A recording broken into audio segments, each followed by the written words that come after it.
Dalawa lang kami nagiinuman dito ng aking pamangkin. Birthday ng asawa ko bukas.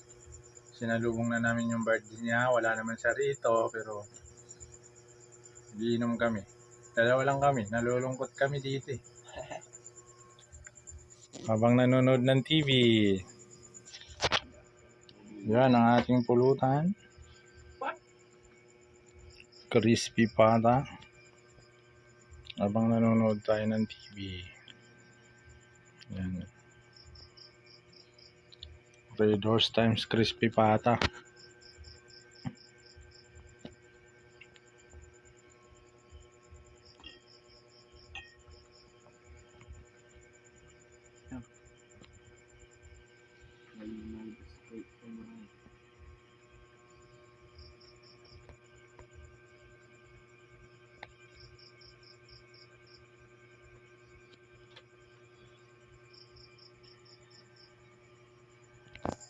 Dito lang kami sa bahay, laging umuulan, hindi natin nabibilad yung pare natin. Pasahin na.